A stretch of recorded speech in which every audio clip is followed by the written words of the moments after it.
Share বাজারে কারসাজি মামলায় বিদেশে থাকা ক্রিকেটার সাকিব আল হাসানকে ২৬শে নভেম্বর তলব করেছে। কারসাজির মাধ্যমে প্রায় ২৫৭ কোটি টাকা আত্মসাতের মামলায় জিজ্ঞাসাবাদের জন্য তাকে তলব করা হয় বলে জানায় দুদক। অভিযোগপত্র গঠনের আগে আত্মপক্ষ সমর্থনের অংশ হিসেবে এই তলব। দেশটাকে দুর্নীতিবাজদের হাত থেকে রক্ষা করতে হবে, আর এর জন্য আমাদের সবাইকে এগিয়ে আসতে হবে। ক্রিকেট তারকা সাকিব আল হাসান একসময় পুঁজিবাজার নিয়ন্ত্রণ সংস্থা বিএসইসি এবং দুদকের ব্র্যান্ড অ্যাম্বাসেডর ছিলেন। সেই পুঁজিবাজারে কেলেঙ্কারির অভিযোগে সাকিবের বিরুদ্ধে মামলা করে দুদক। পাশাপাশি দুদকের আবেদনে সাকিবের বিদেশ যাত্রায় নিষেধাজ্ঞা দেয় আদালত। মামলায় অভিযোগ করা হয়, সাকিব একটি সংঘবদ্ধ চক্র গড়ে তোলেন।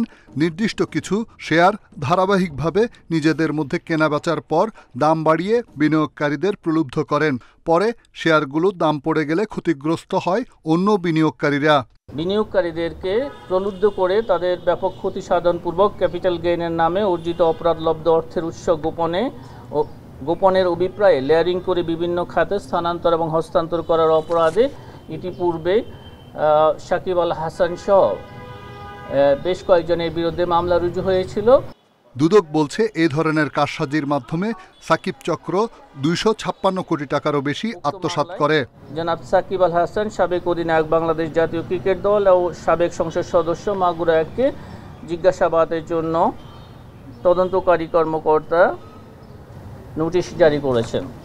২০২৪-এর আগস্টে সাকিব কানাডায় থাকাকালে আওয়ামী লীগ সরকারের পতন হয়।